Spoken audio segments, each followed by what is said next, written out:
Buenas tardes con todos, de verdad agradezco vuestra presencia. Yo sé que después del almuerzo es un poco pesado esto, pero les agradezco vuestra presencia. Igualmente agradezco al Comité Científico por darme la oportunidad de estar frente a ustedes, y de verdad me siento muy hinchado de estar junto a mis jefes, a mis profesores, en compartir una mesa con mis profesores y jefes de la nefrología. Y me han pedido que hable un poco sobre el tema de enfermedad renal crónica. Somos nefrólogos, una mesa nefrológica, si lo queremos ver así, y voy a intentar explicarles en estos 20 minutos un poco de eso. Perdón, ¿cómo está esto acá? Acá es. Y cuando hablamos de hipertensión, no sé si puedes poner las luces, por favor. Y siempre en no médicos, comunidad no médica, usualmente comunidad, diremos, civil, agarra y me pregunta: ¿y qué haces tú, nefrólogo, en hipertensión arterial? Es una pregunta que siempre me dicen: ¿qué tiene que ver tú con la hipertensión? Y de verdad es una cosa que le hemos analizado, lo hemos puesto a analizar muchas veces, y vamos a verlas e intentarles explicar por qué es que un nefrólogo está frente a la hipertensión arterial. Usualmente un paciente con hipertensión arterial no busca al nefrólogo, se los aseguro. Ni siquiera existe, ni siquiera conoce la palabra nefrólogo el paciente. El paciente es detectado con hipertensión arterial ya sea en una posta, en un control, en una comorbilidad, y lo primero que hace el paciente es buscar a un cardiólogo. Evidentemente no busca al nefrólogo, así que por ahí no es que me esté buscando. ¿Y cuánto es que el colega deriva al paciente con hipertensión arterial al nefrólogo? Ustedes ya lo saben, ¿no? Cuando el paciente va a requerir diálisis. Usualmente en esa parte final, cuando ya el paciente está un poquito deteriorado y requiere diálisis, su creatinina es elevada, y bueno, vamos a buscar al nefrólogo en ese momento. Algunos colegas nos derivan pensando que es una hipertensión renal secundaria, o una hipertensión secundaria que puede ser renal, entonces de repente por ahí nos pueden ligar un poco, pero es de las muy pocas veces que nosotros vemos ahí. ¿Qué piensa el paciente cuando llega al nefrólogo o cuando lo derivan al nefrólogo? Les digo mi experiencia. El paciente le dijeron que vaya al nefrólogo, el cardiólogo, el endocrinólogo, cual sea la profesión, lo manda al nefrólogo. El nefrólogo el paciente ya viene con una consulta de Google y sabe que el nefrólogo hace diálisis, y viene asustado y viene a la consulta con 3 o 4 personas más que ya han revisado el Google, que han revisado Internet, que han revisado todo, y dicen que con ese estrés llega el paciente a la consulta. Y es que de repente es la opinión que también tienen los especialistas cuando derivan al paciente de nefrología. Diálisis. En la comunidad creo que nos estamos volviendo dialisólogos, y la verdad que de repente un poco también es eso. La diálisis está muy asociada a la nefrología, nos ocupa bastante nuestro tiempo, cerca del 90% de nuestro tiempo es dedicado a la diálisis. ¿Y qué es la diálisis para nosotros? Lo vemos así.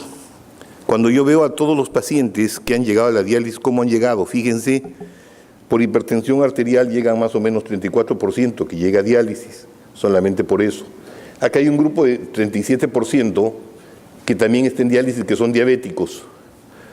Válgame recordar que esos diabéticos también tienen hipertensión arterial.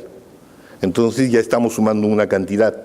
Y acá hay un grupo verde, que está en verde, no sé si ven, que son las glomerulonefritis crónicas. Y todos sabemos que las glomerulonefritis crónicas que cursan con hipertensión arterial son las que van a llegar a la enfermedad renal crónica. Por tanto, tenemos en la llegada a diálisis, han llegado cerca entre el 80 y 90% de los pacientes con hipertensión o por la hipertensión. Entonces, tenemos que abocarnos un poco. Entonces, de ahí un poco el interés nuestro en llegar o manejar un poco la hipertensión arterial. Esta casística de Perú se repite en Latinoamérica, la misma. Fíjense, 39, 40, un poco más, un poco menos, pero estamos entre 80 y 90%, y a nivel mundial es lo mismo. ¿Qué estamos hablando? Diálisis es la punta del iceberg, es lo que estamos viendo, y debajo está la enfermedad renal crónica, que es lo que nos atañe en este tema.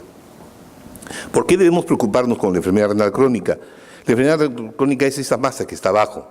De esa masa que está abajo, constituye usualmente una de las principales muertes en general. Fíjense, muchos pacientes no van a llegar a la diálisis, van a fallecer antes de llegar a la diálisis. 40% de estos pacientes ni siquiera pueden llegar a diálisis, ¿no?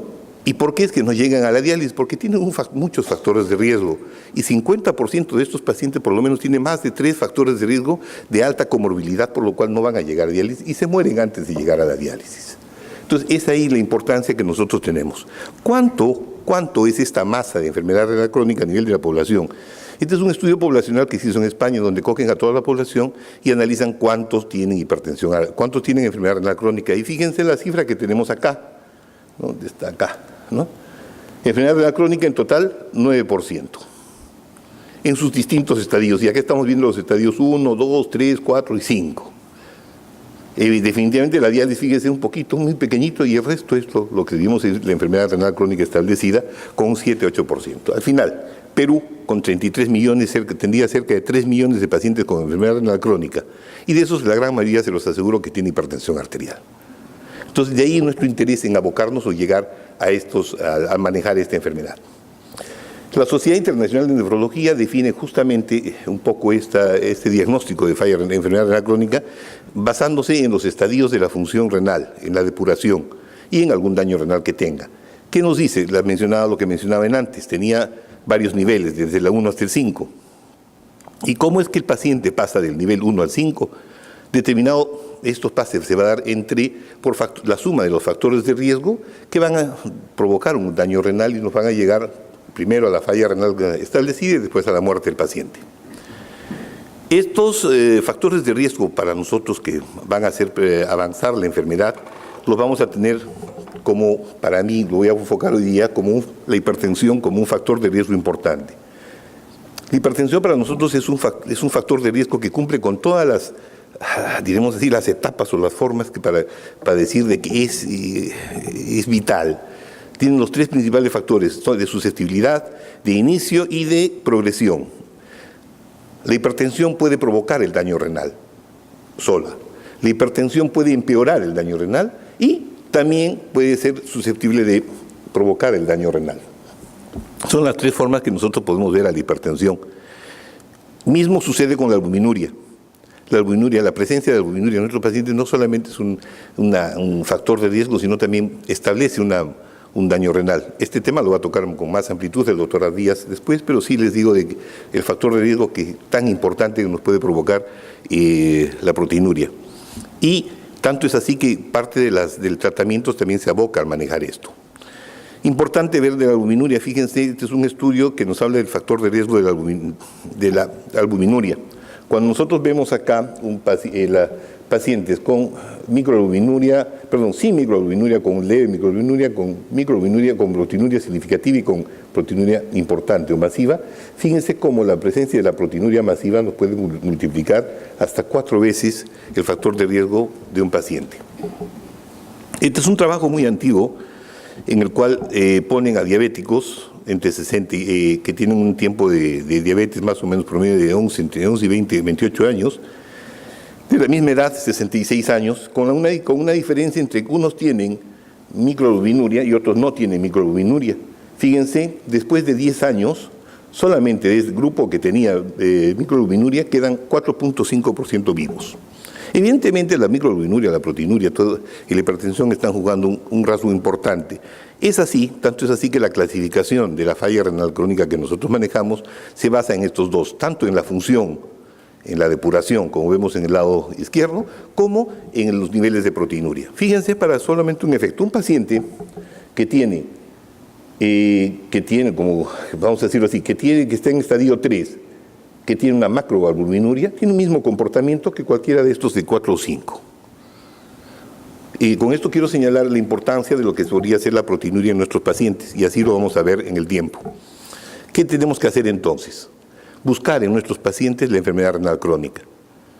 ¿Por qué? Porque ese factor de riesgo es importante, y lo han mencionado en distintas clases en este curso, y hay que buscar nosotros la creatinina. La falla renal crónica es un estadio que va a empeorar. Entonces, ¿cómo nos damos cuenta que un paciente tiene enfermedad renal crónica? Usualmente lo vemos por la creatinina, pero ningún paciente nuestro se va a dosar una creatinina de por sí. Usualmente encuentran la creatinina elevada cuando viene por una enfermedad, por otra comorbilidad, ya sea o un chequeo simplemente, o bien ingresa por una infección de tracto urinario, o viene por un, no sé, un chequeo de ascenso, por último, en las Fuerzas Armadas o policiales, y se detecta una creatinina elevada.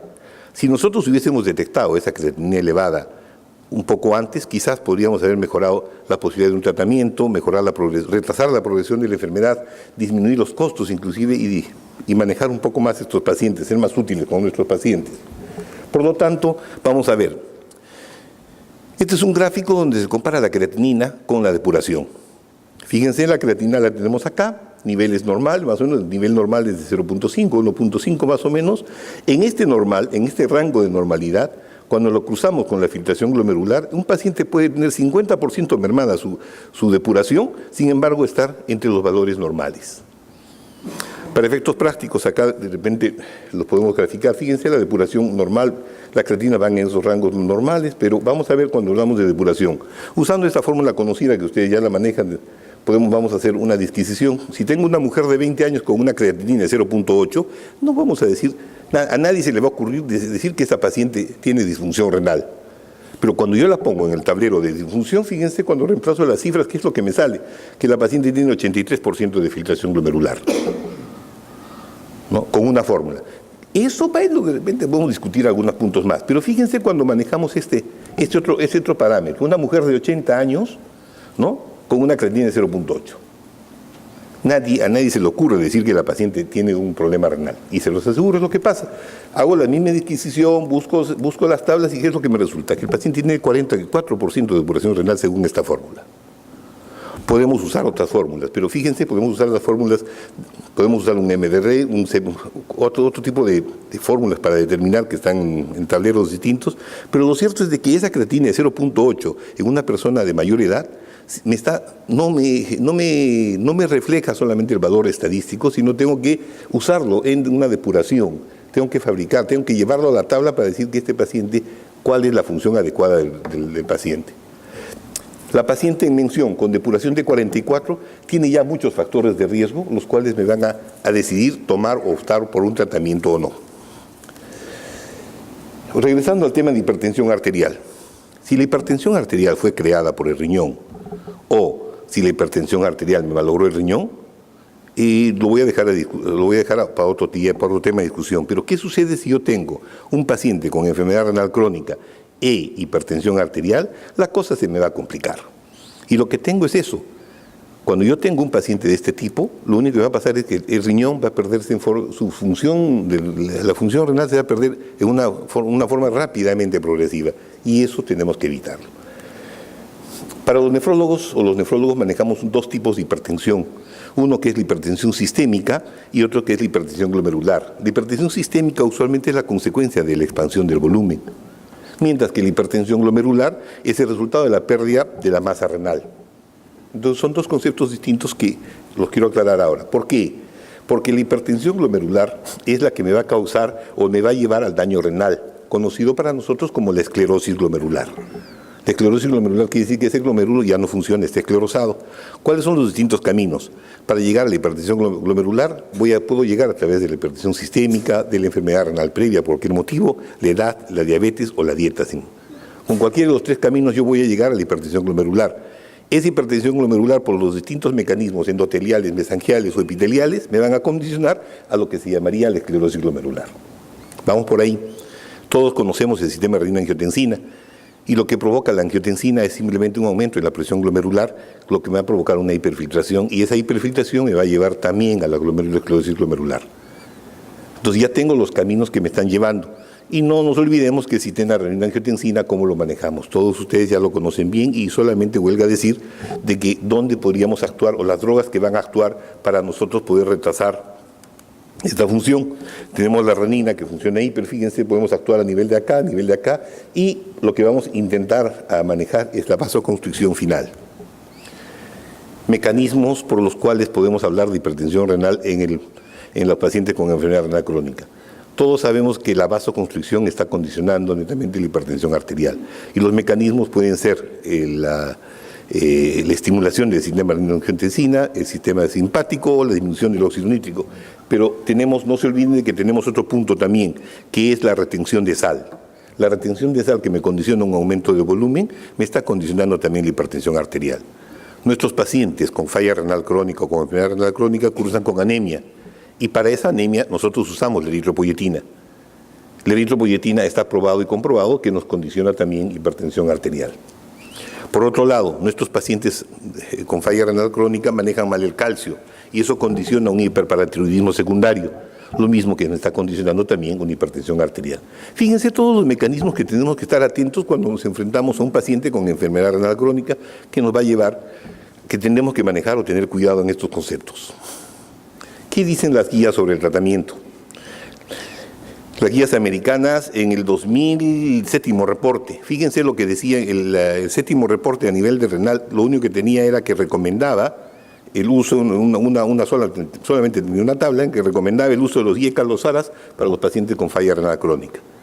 Bueno, mejoró, para el 2017 ya tiene un cuadrito más simpático, ¿no? Que dice que los pacientes, los adultos con hipertensión y enfermedad renal crónica, tienen un objetivo menor de 130,80. Eso es un punto.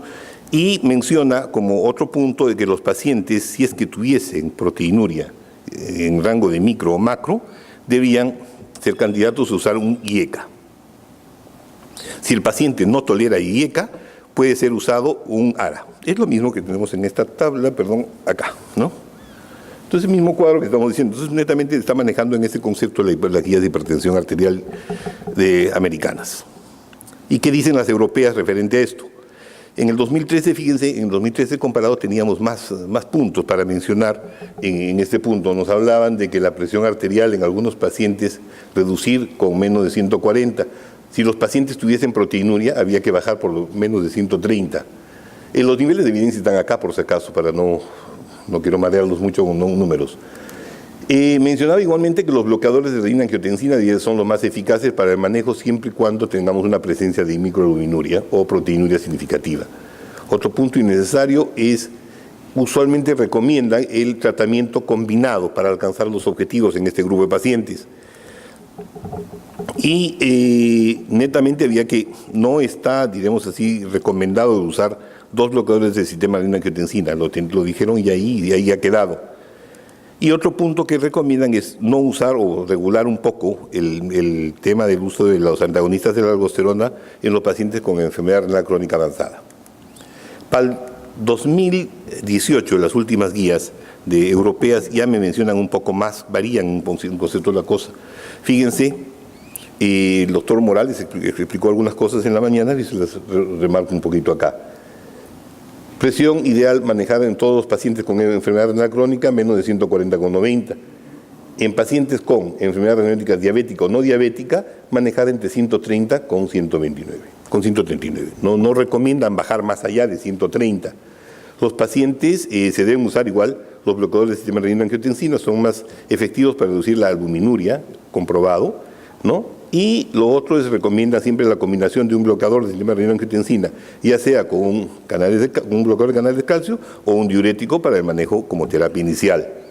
No recomiendan nuevamente el usar 2 bloqueadores del sistema renina-angiotensina. Es lo que nos dicen netamente las guías europeas. Tenemos nefrología, la Sociedad Internacional, que nos dicta más o menos algunos patrones. La guía que nos diga el CADIGO en 2012, la Sociedad Internacional de Nefrología, menciona algunos puntos. Como estrategia general siempre dice individualizar los objetivos. No perdamos ese concepto de individualizar a los pacientes de acuerdo a su comorbilidad. Lo otro, siempre buscar la hipotensión postural. Recomendamos siempre, fíjense, mantener un peso de un índice de masa corporal entre 20 y 25, igual disminuir la ingesta de cloruro de sodio a menos de 5 gramos, ¿no? Hacer una terapia de ejercicios, y el consumo de alcohol también está restringido según los parámetros que nos indica la CADIGO. Para los pacientes con manejo de objetivo de la presión arterial, los pacientes con enfermedad renal crónica sin diálisis y sin diabetes, netamente se guía en 2 puntos. Los pacientes que tienen proteinuria, los que no tienen proteinuria y los que tienen proteinuria. Si no tuviesen proteinuria, la presión, el objetivo está entre menos de 140,90. Y para los que tienen ya sea micro o macro proteinuria, tienen el mismo objetivo, menos de 130,80. La fortaleza de repente es un nivel 2D o 2C. Y definitivamente nos maneja netamente por ese lado. ¿Qué sucede con los pacientes con enfermedad renal crónica y diabetes? Se para netamente igual, mismo caso, mismo igual. Si no tuviesen proteinuria, netamente el objetivo es el mismo, 140,90. Y si tienen microalbuminuria o macroalbuminuria, el concepto es igual, menos de 130,80.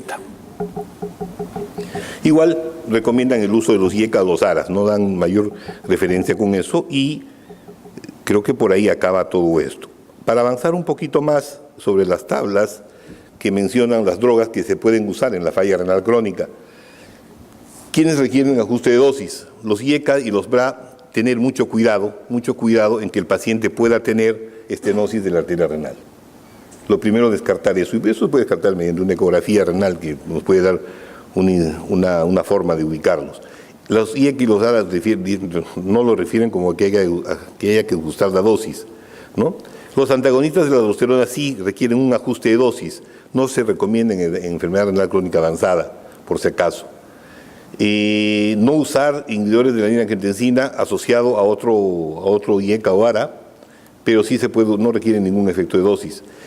Los diuréticos tiacídicos no los recomiendan en enfermedad renal crónica avanzada porque tienen una acción un poco menor. Y algo más que podemos decir de repente a las combinaciones. Las combinaciones para usar. Tener siempre cuidado cuando usamos calcio antagonistas, hay que tener un poco de cuidado en el nicardipino y el nimodipino en ancianos.